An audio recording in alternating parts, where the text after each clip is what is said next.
Ali bo skupščina Perutnine prinesla spremembe? V Slovenijo se je iz Afganistana vrnil še zadnji kontingent vojakov. Študentsko in dijaško tekmovanje v izdelavi električnih koles.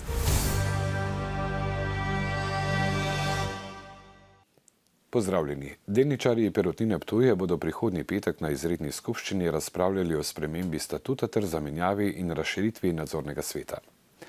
Ali bo to pomenilo tudi razrešitev dosedanje uprave z Romanom Glazerjem, ki Perutnino Ptuj vodi in obvladuje zadnjih 2 desetletji, je še prezgodaj ugibati. Gotovo pa je, da si mali delničarji že nekaj let prizadevajo ugotoviti, kako v resnici posluje ta največja slovenska živilska družba, predvsem pa, kakšne so njene obveznosti in dolgovi. Perutnina Ptuj navkljub 110 milijonov evrov težkemu kreditu posluje stabilno. Pričakujejo, da bodo skoraj 270 milijoni evrov prihodkov, kot so jih ustvarili lani, lahko dolg že v 3 letih znižali na 80 milijonov evrov. Z bankami upnicami so se že dogovorili o reprogramu kreditov. Mi plačujemo mesečno več kot 350 tisoč glavnice in pa približno 400 tisoč obresti, torej to je glavno. Prokurista v hiši zaenkrat ne bo, ker ga niso banke zahtevale. A kljub temu mali delničarji enkrat predlagajo zamenjavo obstoječih nadzornikov in imenovanje 3 dodatnih predstavnikov kapitala, saj dvomijo v rezultate, ki jih prikazuje uprava. Iz naslova nakupa deleža v Merkurju, to je 25 milijonov, Center naložb 10 milijonov, posojilo podjetju Univet 5 milijonov, govorimo kar o 50 milijonih slabitve in od tega smo slabili le dobrih 11 milijonov. So pa ti rezultati bistveno drugačni in menimo, da nadzorniki niso opravili svoje funkcije tako, kot je potrebno. Povsem legitimna zahteva pa lahko ima tudi negativne posledice za družbo. Vse to na naše dobavitelje in pa seveda še koga negativno vpliva. Torej, ta potencijalna nevarnost je lahko v danem momentu pred nami. Ob tem je Glaser potrdil, da je Agencija za trg vrednostnih papirjev zahtevala dodatna pojasnila v zvezi z menjavo delnic Merkurja. Zavrnil pa je namigovanja, da je poslovanje družbe pod drobnogledom preiskovalcev Nacionalnega preiskovalnega urada. V vojašnici generala Maistra v Mariboru je danes potekala slovesnost ob vrnitvi zadnjega kontingenta slovenske vojske z mednarodne operacije ISAF v Afganistanu. Vojake je nagovorila tudi predsednica vlade Alenka Bratušek. Z današnjim postrojem se je končalo 10-letno obdobje sodelovanja slovenskih vojakov v mednarodni operaciji ISAF v Afganistanu. V tem času je bilo tja napotenih 1296 slovenskih vojakov in za njihovo delo se jim je Bratuškova danes tudi zahvalila. Čestitam in hvala.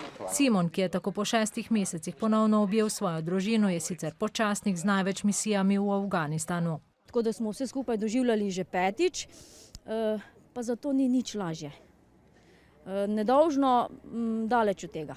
Verjamem pa, da niti nismo bili deležni vseh informacij. Služba je služba, ne? Zdaj pa najlepše v res, ko se vrneš. Ne? In vrnili so se vsi, razen lažje poškodbe enega od pripadnikov, je misija minila brez večjih težav. Kabul je poln samomorilcev, ki z avtomobili iščejo žrtve in to se ti zgodi lahko vsak dan, ampak na to ne misliš, ne razmišljaš. Glavnina kontingenta je bila nastanjena v Heratu, kjer so upravljali tako naloge svetovanja, kot tudi specialnega delovanja v zadnjem letu. Poveljnik pa je danes tudi pojasnil, da se niso vrnili predčasno, ampak zato, ker so svojo nalogo v okviru misije končali. Tako da vse je skladno z načrti, ki jih ima operacija ISAF in pa tudi samo poveljstvo ISAF-a, tako da tu presenečenja ni bilo. Sicer pa v Afganistanu ostajajo še 4 naši vojaki, ki bodo naloge v misiji upravljali do konca letošnjega leta. Mestna občina Maribor je s podjetjem Arriva oziroma nekdanjo Veolijo, ki je bila koncesionar za mestni avtobusni promet, sklenila dogovor za obročno odplačevanje 7-milijonskega dolga. Občina je proti Veoliji izgubila tožbe zaradi premalo izplačane subvencije v obdobju 6 let, ko je podjetje upravljalo mestni promet.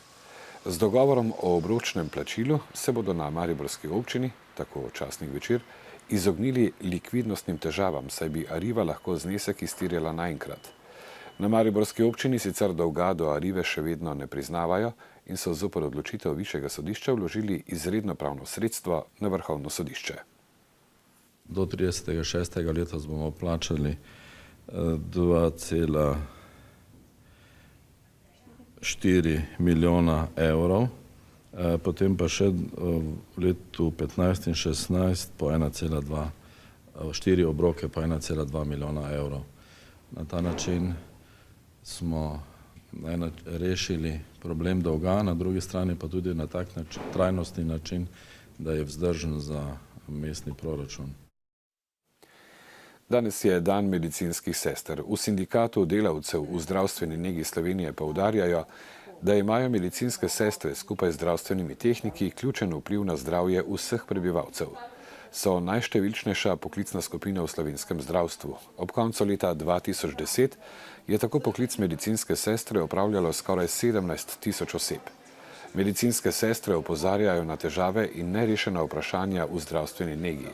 Ob tem pa izpostavljajo preobremenjenost zaposlenih in nevarnost pri delu ter pričakovanja za svoje delo pa si zaslužijo in želijo tudi ustrezno plačilo.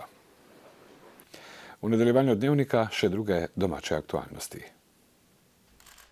Predsednik republike Borut Pahor je pred odločitvijo o razpisu predčasnih volitev začel posvetovanja z vodji poslanskih skupin in predstavnikoma narodnih manjšin v državnem zboru o morebitnem predlogu za novega mandatarja.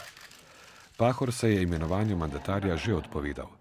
Po posvetovanju s pravniki je edini ustavnopravni neprimeren mesec za izvedbo volilnih opravil in volitev avgust. Predčasne volitve junija verjetno niso možne, pač pa so upoštevajoč roke bolj verjetne in mogoče julija. Predsedniku SDS-a Janezu Janši bi morali danes na ljubljanskem okrožnem sodišču začeti soditi zaradi domnevne žaljive obdolžitve Francija Perčiča, a ga na sodišče ni bilo. Njegov zagovornik Franci Matos je pojasnil, da se je Janši zjutraj pokvaril avto. Sodnica je zato narok prestavila na 7. julij. Janša se predobravnavnega naroka v začetku marca ni udeležil, zoper obtožbo pa je ugovarjal, zato sodnica meni, da krivde ne priznava in je razpisala glavno obravnavo. Cene naftnih derivatov se bodo v polnoči znižale. Neosvinčeni 95-oktanski bencin se bo pocenil za 2,5 centa, 100-oktanski bencin pa za dober cent za liter goriva.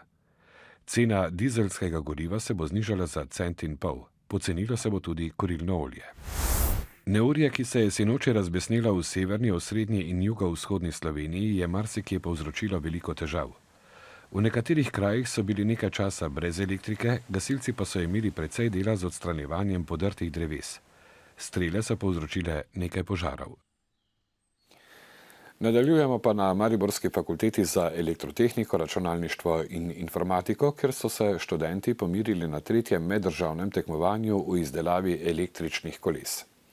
Tekmovanje je pomembno, ker udeleženci pridobijo novo tehnično znanje, krepi pa se tudi ozaveščenost o učinkoviti rabi energije v prometu.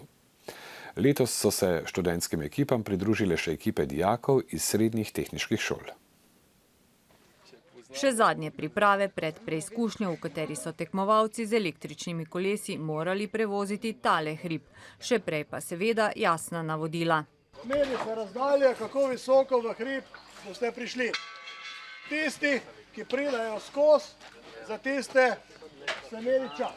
In na to je šlo zares. Vzdržljivost svojega kolesa so najprej preizkusili mariborski dijaki srednje elektro- in računalniške šole.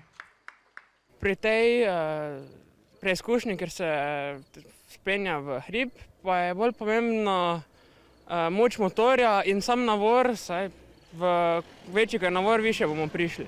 Čeprav je sprva kazalo, da do vrha ne bodo prišli, je njihovo kolo le vzdržalo. Zelo zadovoljni smo, moram reči, da smo tudi zelo presenečeni nad tem, kar smo naredili.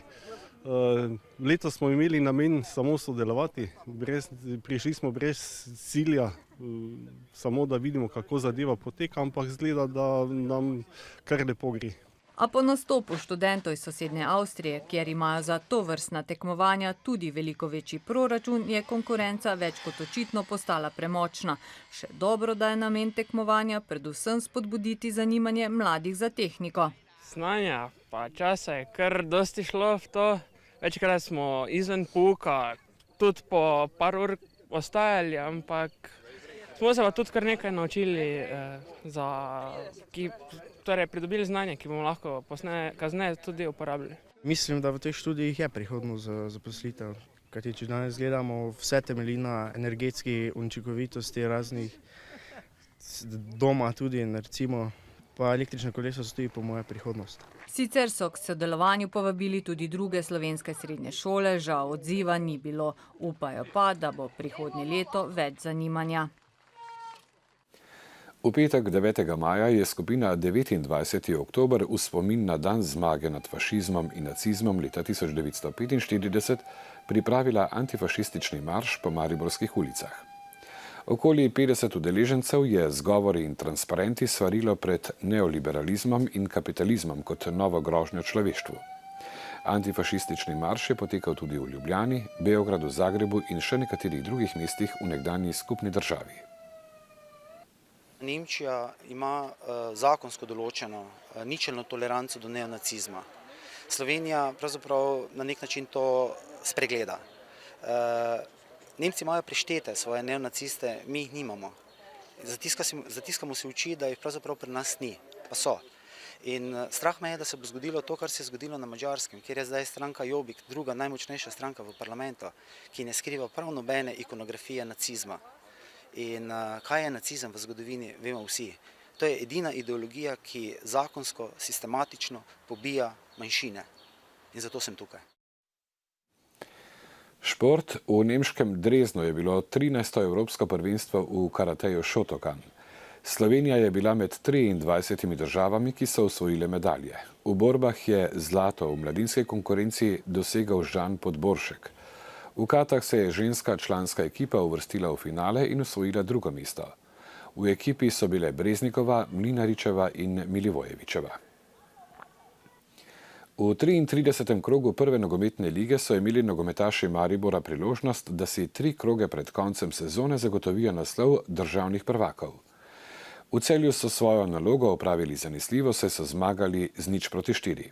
A so v Novi Gorici zmago dosegli tudi Koprčani, tako da bo za potrditev prvega mesta treba počakati vsaj do jutri. 8 točk prednosti so imeli Mariborčani pred zadnjo ligaško tekmo in toliko jih imajo pred Koprčani tudi po njej. V Areni Petrol je bil avtor 2 zadetkov Nusmir Fajić, ki sedaj skupaj s klubskim kolegom Mendijem. Francoz je v Celju zadel enkrat, le še za zadetek zaostaja za najboljšima napadalcema lige. Eterović in Koda sta dosegla po 15 zadetkov. Na kraju moramo biti zadovoljni, posebno za 2 gola. Mada ušli smo malo opušteni, prvi 10-15 minuta. Na sreću nismo kažnjeni, poslije je sve bilo rutinski, na kraju zaslužena pobjeda. Takoj po odigrani tekmi so se Mariborčani vrnili v Ljudski vrt, kjer so si skupaj ogledali tekmo med Gorico in Koprom. Ker jo je z 0-1 dobil slednji, bodo morali za proslavitev naslova državnih prvakov počakati vsaj do jutri, ko bodo v Mariboru igrali proti Kranjčanom. Velja pa si ogledati odločilni zadetek v Zavrču, kjer so domači nogometaši z 2-1 premagali Novomeščane. Jure Matjašič je belim v zadnjih minutah tekme zagotovil 3 točke. Mariborskem rokometašem se je v zadnjih 2 sezonah nekajkrat za las izmuznila zmaga proti državnim prvakom iz Velenja. Na zadnji tekmi pa je igralcem Branika v 14. poskusu le uspelo premagati edino slovensko ekipo, proti kateri še nikoli niso zmagali. Dali so 26, prejeli pa 25 zadetkov. V uvodnih minutah derbija so v domači dvorani gospodarili Velenjčani v rumenih majicah. Z akcijami, kakršno spremljate, so si hitro priigrali 4 gole prednosti. Nato so doživeli šok, ko je poškodovan na klopi obsedel njihov organizator igre Staš Skobe. Na drugi strani je vratar Maribora Jure Vran 4 zaporednimi obrambami prebudil svoje soigralce, ki so bliskovito izenačili rezultat, na odmor pa odšli z zadetkom prednosti. Korak ali 2 spredaj so bili tudi večino drugega polčasa. Vse do super napete končnice, v kateri je vodstvu gostov 4-krat sledilo domače izenačenje. A zadnja poteza je pripadla Mariboru. Pri rezultatu 25-25 je Miha Zarabec v zadnjih sekundah izsilil 7-metrovko. Simon Razgor pa ohranil mirne živce in svoji ekipi prinesel sploh prvo zmago nad branilci naslova. Vsak igralec rad odloča, ampak res je, da je to nek pritisk, ki ga je treba zdržati. Včasih uspe, včasih ne in mislim, da je danes uspel, da smo nesli 2 točke. Ja, sigurno da ko je po poškodbi Staša Skobeta, da se naša igra tudi obrnila. Sigurno smo, da smo že tudi do tem času kar zgrešili nekaj 100% šans, da je bilo kar preveč za takšen derbi. Bolj kot poraz Velenjčane pred končnico državnega prvenstva skrbi prav poškodba kolena ključnega igralca Staša Skobeta. Kako huda je, bo znano v prihodnjih dneh. Železničarski boksarski klub Maribor je v Pesnici pripravil mednarodno tekmovanje. Med 7 dvoboji je gledalce najbolj navdušil zadnji, v katerem sta se pomirila obetavna mladinca Mariborčan Sejdinović in Bosanec Marković. Ta dvoboj so tudi izbrali za najboljšega na reviji. Edin Sejdinović pa je ob tem postal najboljši boksar tekmovanja. Univerzitetna športna zveza Maribor pa je ob svetovnem dnevu gibanja pripravila že 5. nočni tek na Kalvarijo. V teku po 455 stopnicah, ki vodijo na hrib, se je pomerilo okoli 120 rekreativnih tekačev. Mariborski rekreativci pravijo, če hočeš dokazati, da imaš dobro tekaško kondicijo, moraš vsaj enkrat na sezono premagati stopnice, ki vodijo na 375 metrov visoko Kalvarijo. Stopnice ti dajo en določen korak, moraš imeti korak, to, kar je stopnica velika. Pri kratkem teku, naprimer, si korak sam izbereš, koliko bo dolg. Kako je šlo? Za prvi zelo dobro. Tako da, drugo leto bomo videli, če bo malo več kondicije, no? Na vrh Kalvarija je najhitreje pritekel vsestranski športnik Matjaž Mikloše iz Kranja in z 1 minuto 44 sekundami in 20 stotinkami sekunde znova postavil rekord proge. Jaz veliko treniram na kranjski skakalnici, ker so tudi štenge zraven, tako da nekako pol ti občutek dobiš. Udeleženke morajo premagati 455 stopnic, kar je zelo naporno, drugače pa je namen predvsem druženje.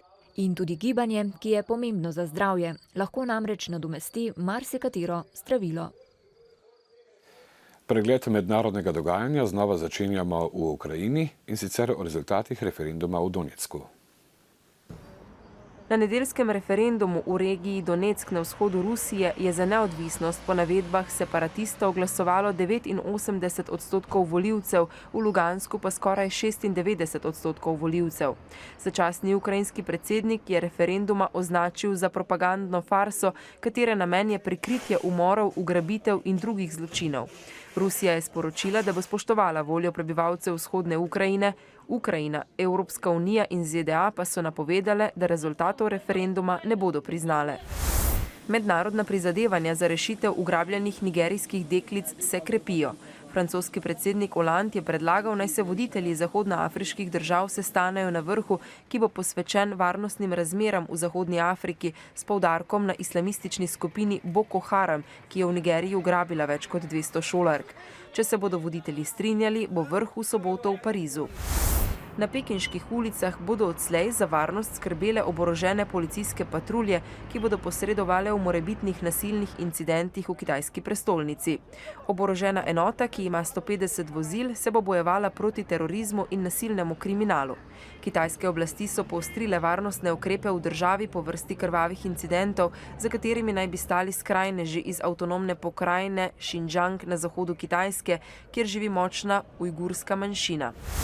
V množični paniki na nogometni tekmi v Kinshasi je življenje izgubilo 15 ljudi, več kot 20 je bilo ranjenih. Neredi so se začeli, ko je vodstvo prevzela gostujoča ekipa in sodnik je moral tekmo večkrat prekiniti. Po posredovanju policije je izbruhnila panika, med drugim so gledalci podrli tudi enega od zidov na stadionu. Kitajski center za zaščito in raziskovanje pand išče sodelavce, ki bi za dobrih $32,000 letne plače z namestitvijo in hrano skrbeli za te živali. Izbrani sodelavci za sansko službo se bodo naučili skrbeti za pande, sodelovali bodo pri raziskavah in navajanju teh živali na življenje v divjini. Za službo se je mogoče prijaviti do sredine julija, doslej pa je na oglas odgovorilo največ ljudi iz Japonske, Evrope in Amerike. Še vreme, po noči se bo pooblačilo, jutri bo oblačno, deževno in za sredino maja zelo hladno. Meja sneženja bo na nadmorski višini med 1000 in 1200 metrov. Ob močnejših padavinah lahko zjutraj sneži tudi v Zgornjesavski dolini. Popoldne bodo padavine slabele in postopno ponehale, na zahodu se bo delno zjasnilo. V vzhodni Sloveniji bo pihal severni veter, na Primorskem popoldne šibka do zmerna burja. Jutranje temperature bodo od 5 do 9, v alpskih dolinah okoli 2, ob morju 11, najvišje dnevne od 6 do 12, na Primorskem do 16 stopinj Celzija. Gledali ste dnevnik televizije Maribor in še tole povabilo. Vabljeni k ogledu oddaje Zdravstveni nasvet. Tokratno oddajo bomo v počastitev Svetovnega dne medicinskih sester in babic posvetili prav njihovemu delu in poslanstvu. Voditeljica Mojca Pavh-Budja bo v studiu gostila Ksenijo Pirš, strokovno vodjo zdravstvene nege, samostojnih medicinskih oddelkov UKC Maribor in vodjo babic v mariborski porodnišnici Eriko Marin. Bodite z nami. Nasvidenje.